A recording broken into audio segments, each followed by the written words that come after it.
Welcome, my friends, to another episode of The Woggers Way. I'm your Uncle Brian, and today I'm going to show you a common problem a lot of people have, but they do not take into consideration before they install their new quartz or granite countertops with an undermount sink.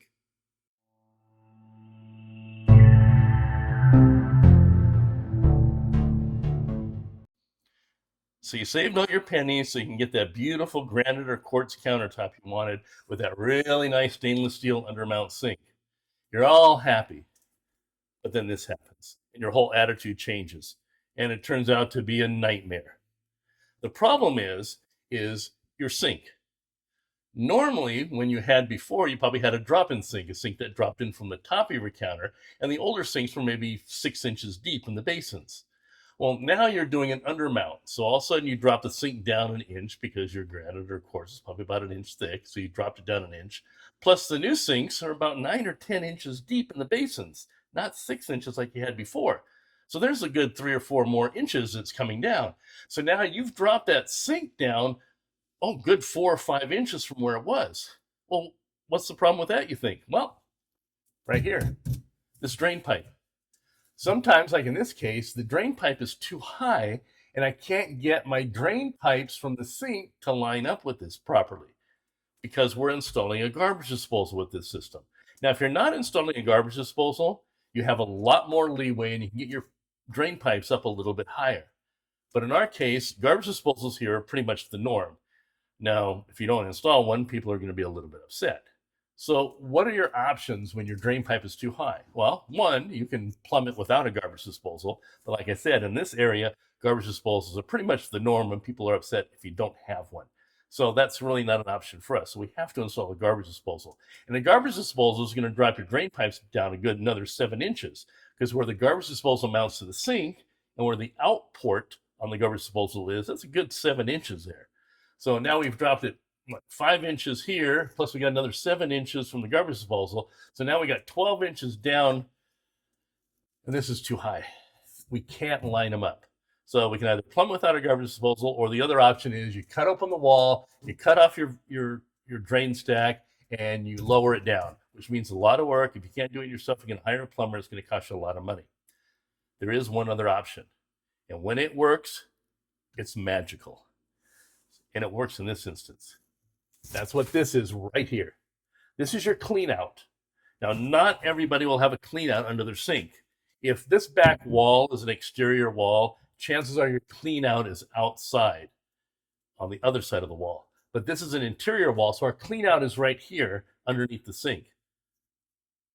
Why does that make a difference? Because this is what we can do. We can cut off our drain pipe here, put an adapter on there, and turn our drain pipe into our cleanout. And we can change our cleanout into our drain pipe.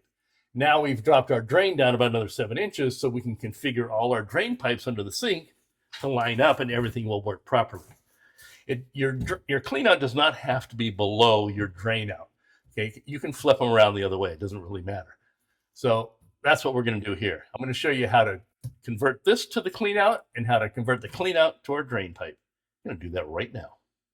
First, you need to get rid of the trap adapter and any elbow on the drain stub out. Now my rigid compact battery recip saw makes quick work of that. And for once, I made a straight cut. Go figure. A little emery cloth to clean off the stub out.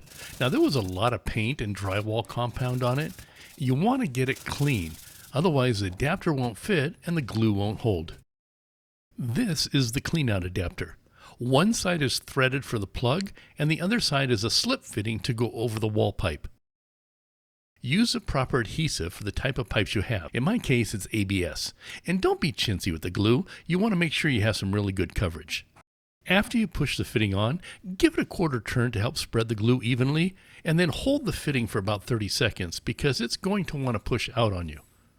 Also wipe any excess glue from the pipe and fitting and make sure to have something underneath to catch any drips and spills. Before installing the plug, place some thread sealant on the thread so it has a really good seal. Now down to the old cleanout. First remove the plug. The inside of the pipe will be threaded.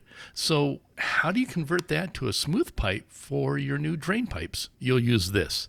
This is a male adapter. It's threaded on one side, and the other side is a smooth slip fitting. Now let's use some Woggers Way animation to show you how to hook it all up. The male adapter will thread into the stub out from the old cleanout. Now, since I need to move the pipe over to line up with the disposal, I'll add an elbow. Now, these elbows come in various degrees from 22.5 to 45, 60, and 90. You'll connect these fittings together with a short piece of pipe. Then on the end, you'll attach a trap adapter, which is another male adapter, just now turned around the other way. Your wall tube on your drain pipe will slide into the trap adapter and be held in place with a slip washer and a nut. If the stub out from the wall is close enough to where your drain pipe, aka the wall tube from the P-trap, so you can just come straight out from the wall, then you won't need an elbow and you'll just attach the trap adapter to the male adapter with a short piece of pipe. When I cut my pipes, I like to use these cutters from Rigid. They make a nice, clean, straight cut with no burrs. I also put a bevel on my pipes for better gluing. I'll link both items below in my bio. Make sure to use some pipe thread sealant on the threads of the male adapter before threading it into the old cleanout. And be careful with your pliers. Grab the fitting near the threads and not near the slip end where you may crack the fitting. Clean off any excess sealant and keep your work clean. Same with the glue. Don't leave excess on the pipes or dripping down, and make sure the pipe isn't tilted down so you don't have any draining issues, hence the use of the torpedo level. And that, my friends, is how you lower your drain stack when you really need to. Now, like I said, it does not work in all circumstances. If you don't have a clean out below your sink drain underneath your kitchen sink, well, then this is not an option for you. And another thing to keep in mind is make sure that the clean out is not too low. You need to make sure there's enough room for the P-trap. So if that's not going to fit because your clean out is too low, then this is also not an option. But this is a great way to make a difficult situation much better. So now go ahead and hook up your garbage disposal, all your under sink drain pipes, and that brand new shiny faucet to match your new countertops and sink, and enjoy your kitchen. Now I know I lowered the drain pipe in this video, but if I raised your expectations, I'd appreciate it if you give a tap on the thumbs up like button and subscribe to my channel. And once again, this is your Uncle Brian saying thank you for watching, thank you for liking, thank you for subscribing, and I'll see you in one of my next videos. Bye now.